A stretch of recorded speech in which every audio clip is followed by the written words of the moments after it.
ओम नमो भगवते वासुदेवाय। ओम नमो भगवते वासुदेवाय। ओम नमो भगवते वासुदेवाय। नारायणं नमस्कृत्य नरं चैव नरोत्तमं देवीं सरस्वतीं व्यासं ततो जायमुदीरये। नष्टप्रायेषु अभद्रेषु नित्यं भागवत सेवया भगवती उत्तम श्लोके भक्तिर्भवती नैष्ठिकी। कृष्णाय वासुदेवाय देवकी नंदनाय च नंदगोपकुमाराय गोविंदाय नमो नमः। नमो पंकजनाभाय नमो पंकजमालिने नमो पंकजनेत्राय नमस्ते पंकजांग्रये। हरे कृष्ण। टेक्स्ट 37। देवदुषां निगम वर्तमनि निष्ठितानां पुबीर्मयेन विहिताभिरदृष्टतुर्भिः लोकान् घनताम् अतिविमोहम् अतिप्रलोभम् वेषं विदाय बहुभास्यत अनुपधर्म्यम्।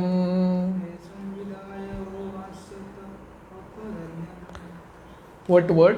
Deva Dusham, of those who are envious of the devotees of the Lord. Nigama, the Vedas. Vartmani, on the path of. Nishittanam, of the well situated. Purbi, by rockets. Mayena, made by the great scientist Maya. Vihitabi, made by Adrishya Turbi, unseen in the sky. Lokan, the different planets. Gnatam, of the killers. Mati Vimoham, bewilderment of mind. Ati Pralobham, very attractive. Vesham, dress. Vidhaya, having done so. Bahubhasyate, will talk very much. Apu Dharmyam, sub-religious principles. Translation. When the atheists, after being well versed in the Vedic scientific knowledge, annihilate inhabitants of different planets, flying unseen in the sky on well-built rockets prepared by the great scientist Maya, the Lord will bewilder their minds by dressing himself attractively as Buddha and will preach on sub-religious principles. तो यहाँ पे ब्रह्मा जी भगवान के अगले अवतार के बारे में बता रहे हैं, भगवान बुद्ध के बारे में।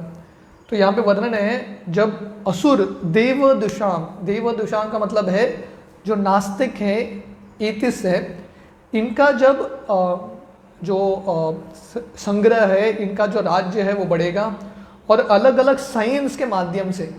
तो ये अलग अलग साइंस, ये जो रॉकेट का साइंस है, तो यहाँ पे वर्णन है बाय द ग्रेट साइंटिस्ट मया। तो उसके पहले ये वैज्ञानिक के पहले मयासुर करके एक दानव था, तो वो एक बहुत बड़ा साइंटिस्ट था, तो ऐसा अलग अलग चीज़ों को बनाता था। तो इसलिए यहाँ पे वर्णन है जब ऐसा विज्ञान बढ़ेगा तो उस समय भगवान आएंगे बुद्ध के रूप में और वो क्या प्रचार करेंगे? वेशाम विदाय बहुभास्यत अनुपधर्म्यम, ही विल प्रीच सब रिलीजियस प्रिंसिपल्स। तो यहाँ पे क्लियरली वर्णन है बुद्ध का जो शिक्षण है वो सबसे ऊंचा धर्म नहीं है, सब रिलीजियस प्रिंसिपल्स, वो these are not the highest religious principles. Purport. This incarnation of Lord Buddha is not the same Buddha incarnation as we have in the present history of mankind. According to Srila Jiva Goswami, the Buddha incarnation mentioned in this verse appeared in a different Kali age. तो proper यहाँ पे लिख रहे हैं ये जो बुद्ध अवतार है, यहाँ पे जो वर्णन है, ये हम जो इतिहास में बुद्ध के अवतार को जानते हैं वो नहीं है, ये और एक कलियुग में ऐसा बुद्ध के अवतार हुए थे. In the duration of life of one Manu there are more than 72 Kaliyugas, and in one of them the particular type of Buddha mentioned here would appear. तो मनु के एक काल में 72 युगा साइकिल्स हैं, तो उसमें से एक कलियुग में, वो युगा साइकिल के एक कलियुग में ये जो बुद्धा है उनका अवतार होगा.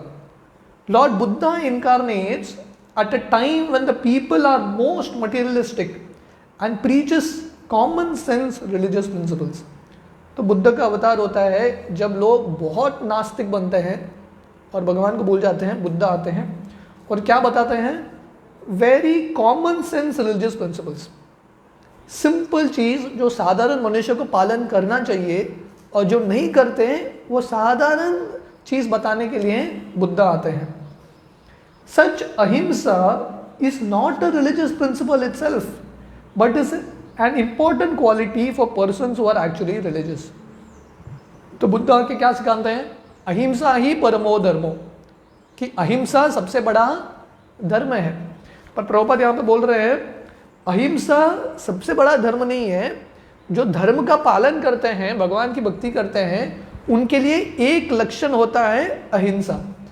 बट बुद्ध ने एक ही गुण को सबसे बड़ा धर्म मान लिया है. Such ahimsa is not a religious principle by itself, but is an important quality for persons who are actually religious.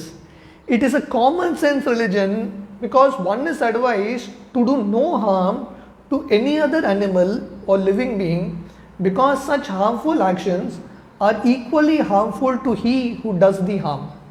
तो ये common sense है कि दूसरों के प्रति हिंसा नहीं करना चाहिए.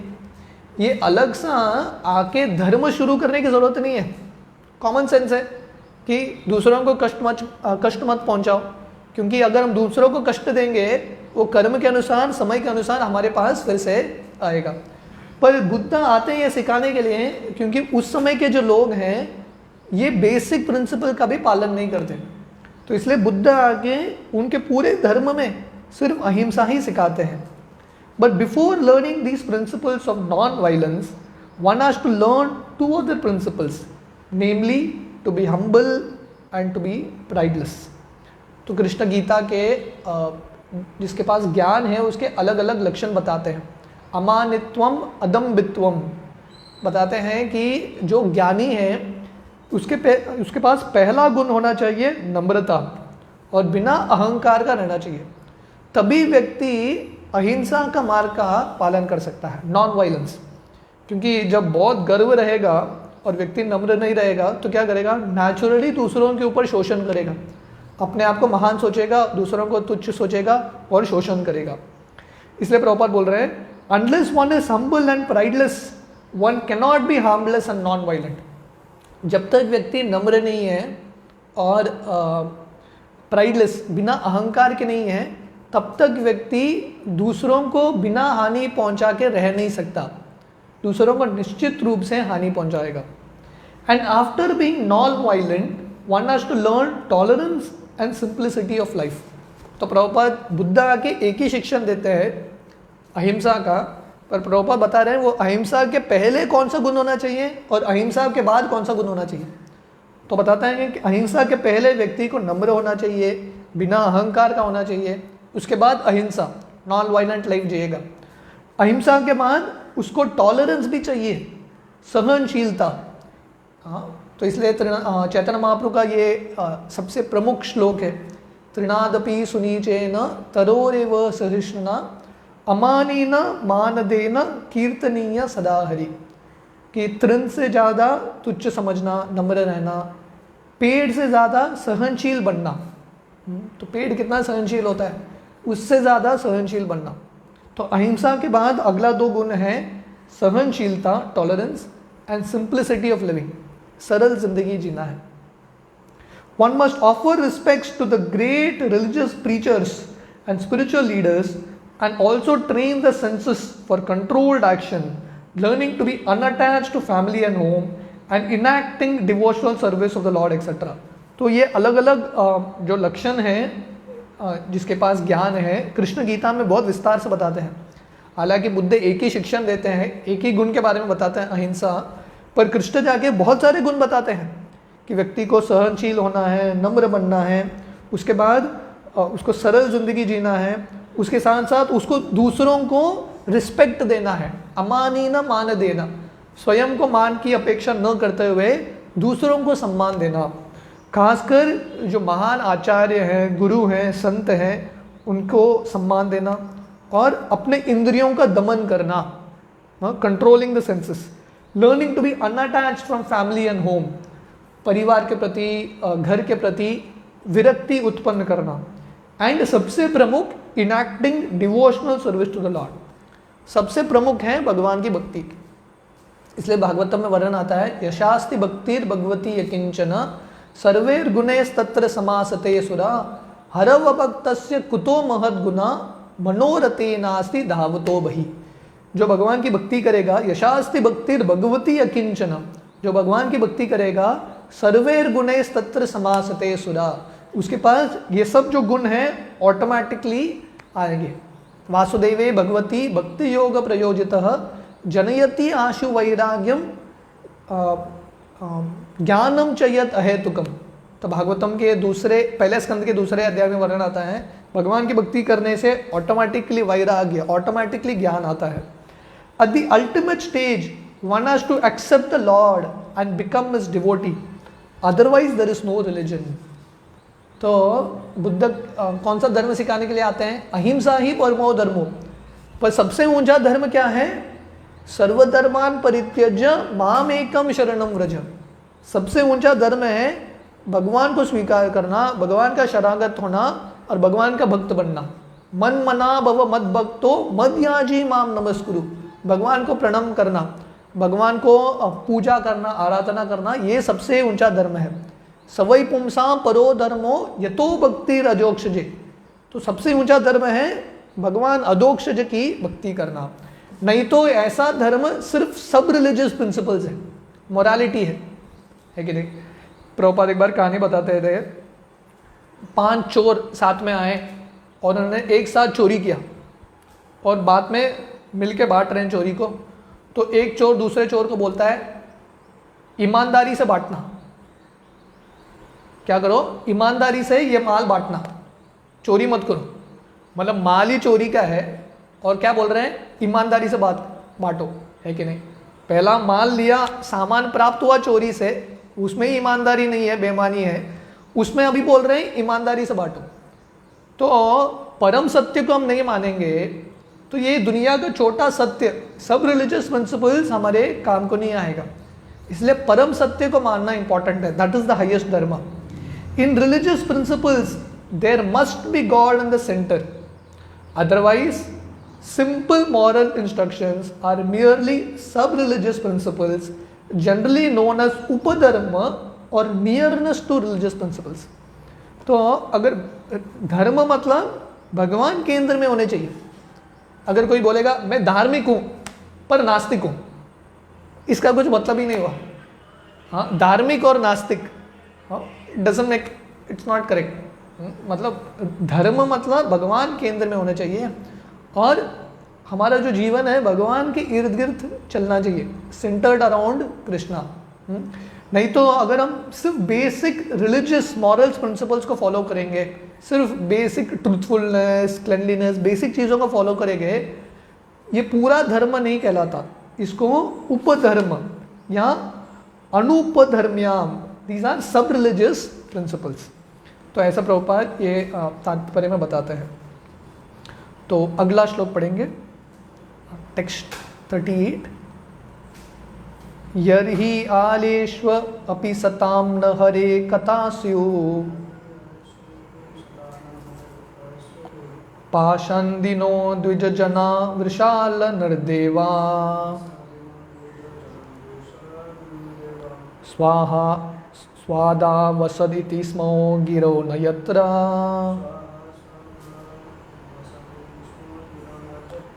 शास्ता भविष्यति कलेर भगवान युगान्ते.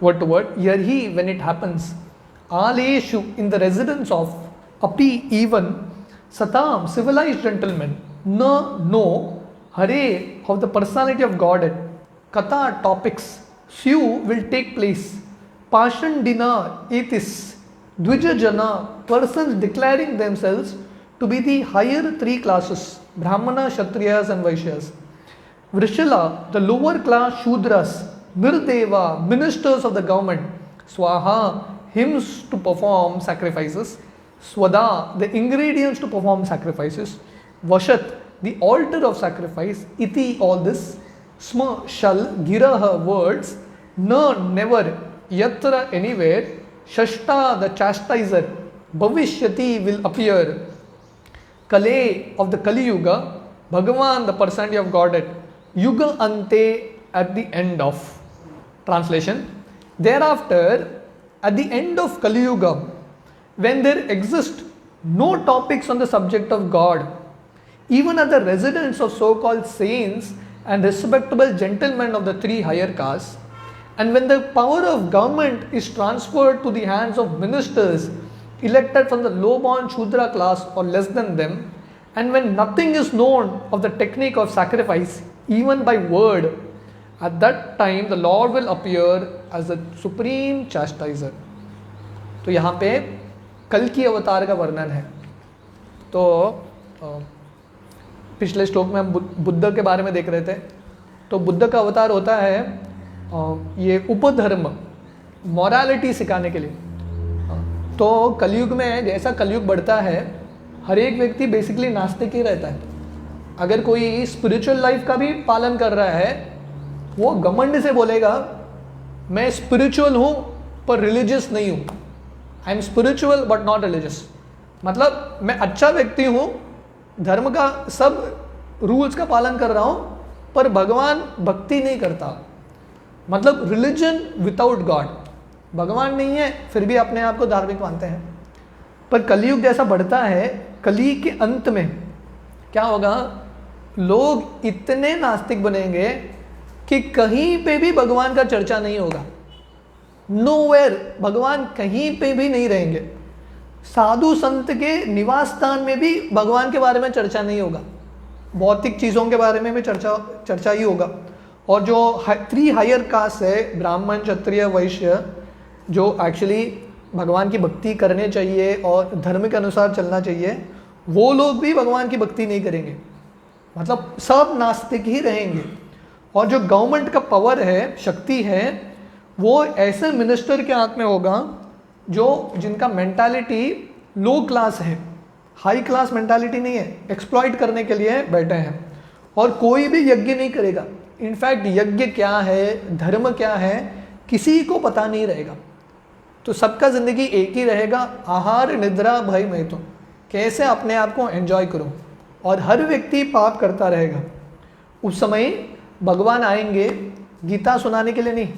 भगवान कल की अपना तलवार लेके आएंगे और जो भी ऐसे नास्तिक हैं सबको मार देंगे. Purport. The symptoms of the worst conditions of the material world at the last stage of this age called Kaliyuga are stated herein. तो यहाँ पे कलयुग के अंत में क्या क्या होने वाला है उसका वर्णन है. अभी लोगों को लग रहा है, 2-3 लोग मुझे पूछ रहे थे अभी कलयुग खत्म होने वाला है क्या, क्योंकि कोविड इतना बड़ा भयंकर बीमारी है, सब लोग अभी खत्म होने वाले हैं क्या. तो देखिए अभी कलयुग का सिर्फ 5,000 साल हुआ है. 4 लाख टोटल कलयुग है. 4,32,000. सो 4,27,000 ईयर्स बचा है. तो अभी ये हालत है कलयुग का. इमेजिन करो कलयुग के अंत तक रुकेंगे तो क्या क्या देखने को मिलेगा. What all we will able to C.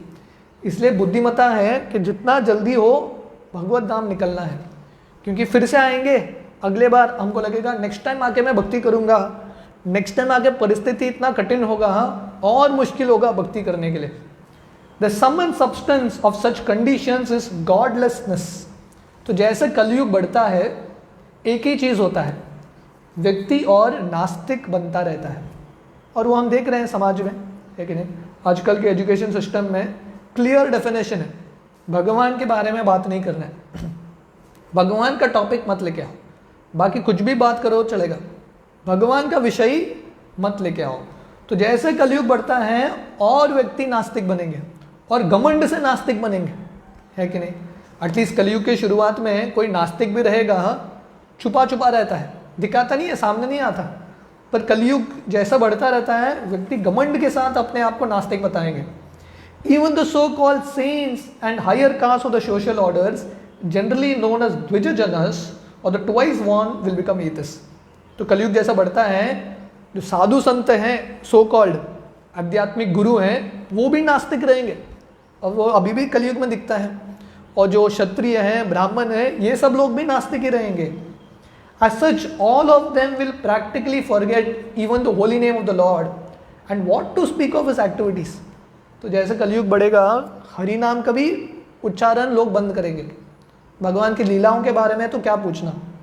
The higher class of society, namely the intelligent class of men, guiding the destinies of the social orders, the administrative class of men, guiding the law and order of society, and the productive class of men guiding the economic development of society must all be properly versed in knowledge of the Supreme Lord, knowing factually his name, quality, pastimes, entourage, paraphernalia and personalities.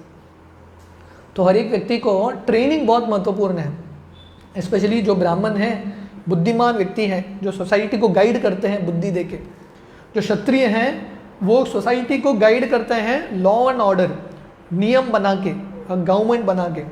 और जो वैश्य हैं वो guide करते हैं society को आर्थिक रूप से। तो इन तीनों को स्पेशली शास्त्र अच्छे से पता होना चाहिए भगवान के बारे में। और शास्त्र मतलब भगवान का ज्ञान, भगवान का नाम, भगवान का गुण, भगवान के लीलाएं हैं, भगवान के जो अलग अलग अवतार हैं, भगवान के भक्त हैं, ये सब बेसिक ट्रेनिंग है। अगर ये हम सिद्धांत नहीं सीखेंगे, कोई रामायण महाभारत गीता भागवत नहीं पढ़ेगा, तो दूसरों को कैसे लीड करेगा, है कि नहीं। तो कृष्ण गीता बोलते हैं, 4 अध्याय में कृष्ण बताते हैं, मैं अर्जुन आपको बता रहा हूँ, इसके पहले मैंने विवस्वान को बताया था, इक्ष्वाकु को बताया था, मनु को बताया था, क्योंकि राजाओं का कर्तव्य है ये सिद्धांत समझना। यद्यत आचरति श्रेष्ठ, सबसे प्रमुख व्यक्ति का कर्तव्य है ये सिद्धांत समझना, क्योंकि तभी वो अच्छे से शासन कर पाएगा।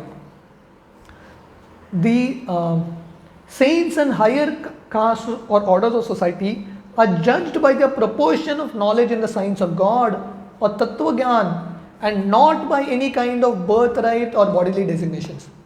तो संत का डेफिनेशन क्या है? कोई सैफरन कपड़ा पहन सकता है, दाढ़ी रख के बोल सकता है मैं भी संत हूँ, मैं भी वैरागी हूँ, पर संत का डेफिनेशन है वो भगवान का भक्त होना चाहिए। That is the first definition. तो कौन गुरु है? किब विप्र किब न्यासी शूद्र केने न्याय, से ही कृष्ण तत्ववेता से ही गुरु होय। तो चैतन्य चरितामृत में वर्णन आता है कि कोई विप्र है, कोई ब्राह्मण है, किब विप्र किब न्यासी, कोई सन्यासी है या कोई शूद्र भी है, फर्क नहीं पड़ता, जन्म इंपॉर्टेंट नहीं है, इंपॉर्टेंट क्या है? सही कृष्ण तत्ववेता, जो कृष्ण को जानता है वो गुरु हो सकता है। पर अगर कोई कृष्ण को नहीं जानता और सिर्फ ब्राह्मण परिवार में जन्म लिया है, ऐसा व्यक्ति गुरु नहीं हो सकता। Such designations without any knowledge of the science of God and practical knowledge of devotional service are considered to be decorations of the dead body.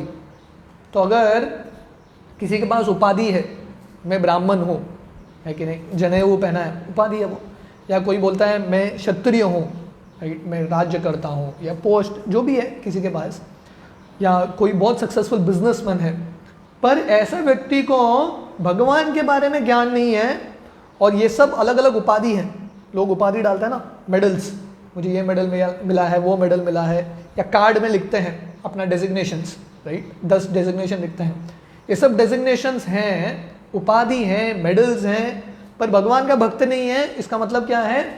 मृत शरीर पे सजावट। अगर शरीर मृत हो गया है, उस पे जाके आप पाउडर लगाओ, लिपस्टिक लगाओ, ड्रेस करो अच्छे से, फूल लगाओ, उसका मतलब क्या हुआ? मृत शरीर है, शव है वो, उसको डेकोरेट करके नहीं मिलेगा। तो इसलिए सही प्राण क्या है? भगवान की भक्ति। अगर वो प्राण निकल गया, शरीर मृत है, उसके बाद कितना भी हम डेजिग्नेशन डाले शरीर पे, उसका कुछ लाभ नहीं है।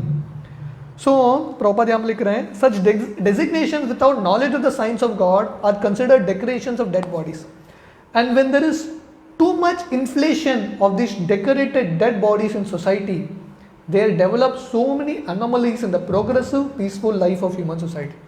तो इस तरह से ऐसे इतने सारे मृत शरीर जब चलते हैं साथ में, राइट, सिर्फ डेकोरेटेड डेड बॉडीज चलते रहता है, तो ये प्रगति नहीं होगा मनुष्य समाज का। there will not be any progress because of the lack of training or culture in the upper section of the social orders. There are no more to be designated as द्विज बंधुस और twice born. तो basic चीज क्या missing है? Training, education missing है, spiritual education missing है। इसके वजह से कुल, बड़ा कुल में उनका जन्म हुआ है पर वो कुल का लाभ नहीं है। तो ऐसे लोगों को क्या बोलते हैं? द्विज जन, द्विज जन नहीं बोलते, द्विज बंधु बोलते हैं। परिवार में, महान परिवार में उनका जन्म हुआ है पर वो परिवार का लाभ नहीं ले रहे।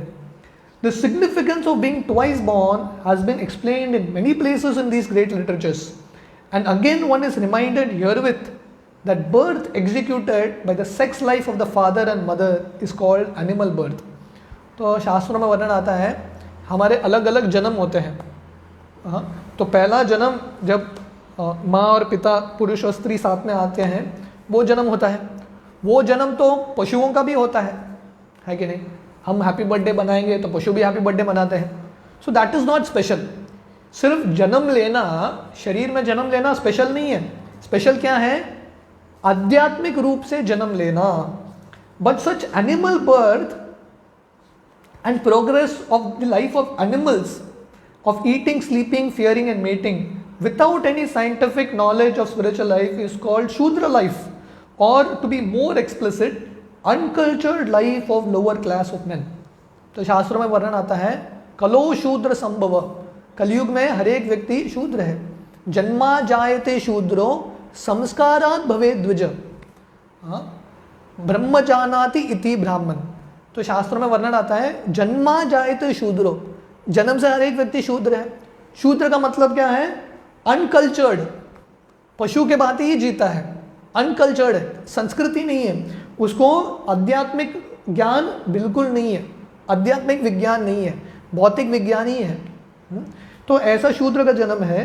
पर जब संस्कारात् भवे द्विज, जब संस्कार करेगा, भगवान की भक्ति करेगा और ब्रह्म ज्ञान पता करेगा, ऐसा व्यक्ति ब्राह्मण बन सकता है, श्रेष्ठ बन सकता है।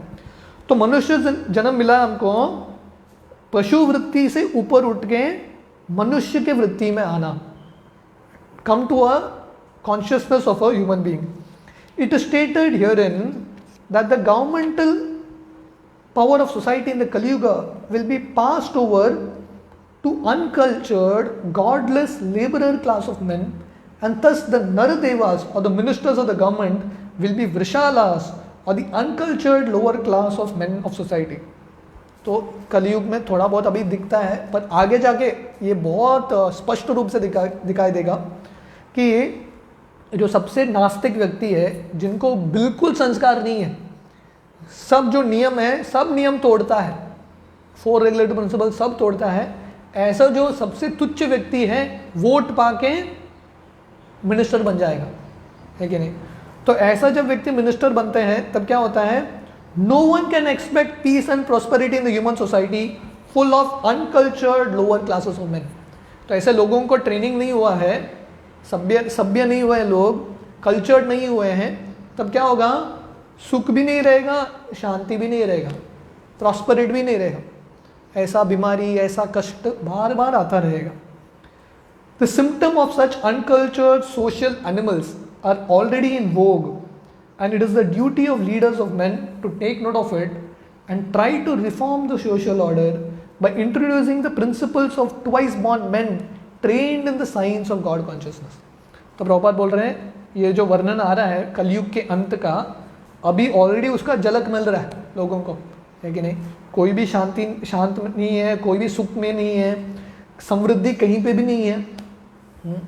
बोलते हैं अच्छे दिन आएंगे, पर अच्छे दिन कहाँ आ रहे हैं? नहीं। तो अच्छे दिन आने के लिए पहला है लोगों का शिक्षण, आध्यात्मिक रूप से शिक्षण होना है। भगवान को हमारी ज़िंदगी से निकालेंगे, भगवान के साथ साथ बाकी चीज़ भी निकल जाएगा। तो इसलिए ये शिक्षण बहुत इंपॉर्टेंट है। और शिक्षण क्या है? Trained in the science of God consciousness. सही एजुकेशन है भगवान की भक्ति में शिक्षण, that is the most important thing. इसलिए श्रील प्रभुपाद का इच्छा था इस्कॉन के हर एक भक्तों को शिक्षण प्राप्त करना है, गीता भागवत अच्छे से पढ़ना है, भक्ति शास्त्री, भक्ति वैभव, भक्ति वेदांत, ये सब सर्टिफिकेट्स, ये सबसे इंपॉर्टेंट चीज़ है। This is what we are suppose to do. ये सबसे इंपॉर्टेंट शिक्षण है। इसलिए प्रहलाद महाराज जब उनके स्कूल में जाते हैं, शंडमर के स्कूल में, उस समय का यूनिवर्सिटी था, बहुत प्रसिद्ध टीचर थे, तो प्रहलाद महाराज वहाँ पे शिक्षण क्या पाते हैं? ये भौतिक चीज़ तो उनको रुचि ही नहीं है। हिरण्यकशिपु जब पूछते हैं आपका सबसे बढ़िया सब्जेक्ट बताओ, आपने इतना शिक्षण प्राप्त किया, पॉलिटिक्स, अलग अलग चीज़ सीखा आपने, इकोनॉमिक्स, सब कुछ सीखा, बेस्ट सब्जेक्ट क्या है बताओ? तो प्रहलाद महाराज बोलते हैं श्रवणम कीर्तनम स्मरणम पाद सेवनम। ये जो नवविधा भक्ति है ये बेस्ट सब्जेक्ट है। इसलिए कृष्ण गीता में बोलते हैं राज विद्या राजगुह्यम, ये सबसे बड़ा विद्या है। वो क्या है? भगवान की भक्ति। This can be done by expanding the culture of Shrimad Bhagavatam all over the world. तो ये कैसा हो सकता है शिक्षण? गीता भागवत पढ़ के। तो इसलिए गीता पढ़ना, नियमित रूप से भागवत पढ़ना, ये कल्चर से, ये जो संस्कार से हैं, पूरे दुनिया में सही संस्कार फैलेगा, सही शिक्षण होगा। In the degraded condition of human society, the Lord incarnates as the Kali avatar and kills all the demonic without mercy. तो भगवान अलग अलग अवसर देते हैं। कलयुग 4,32,000 ईयर्स का है, उसमें कृष्ण बहुत बार अवसर देंगे। गीता पढ़ो, भागवत पढ़ो, अलग अलग भक्त आके हमको बोलेंगे, पर अंत तक कोई भक्त नहीं बना। उसके बाद कृष्ण क्या करते हैं? सीधा फायर, है कि नहीं? सीधा प्रवचन नहीं देते, कल की तलवार लेके आते हैं, जो सामने दिखा सबको मार देते हैं, हाँ, विदाउट मर्सी, बिना कृपा के। तो इसलिए ये जो अवसर है शास्त्र पढ़ने का, इसको हमको प्रामाणिकता से करना है। और ये करेंगे तो हम हमारे ज़िंदगी में और दुनिया में कल्याण ला सकते हैं। जैसे महात्मा गांधी बोलते हैं be the change you want to see in the world. तो दुनिया में चेंज लाना है, परिवर्तन लाना है, स्वयं हमारे हृदय में परिवर्तन और क्रांति लाना पड़ेगा। ट्रांसफॉर्मेशन दुनिया में कब आएगा? जब स्वयं के हृदय में ट्रांसफॉर्मेशन है। और स्वयं के हृदय को ट्रांसफॉर्मेशन करने का तरीका क्या है?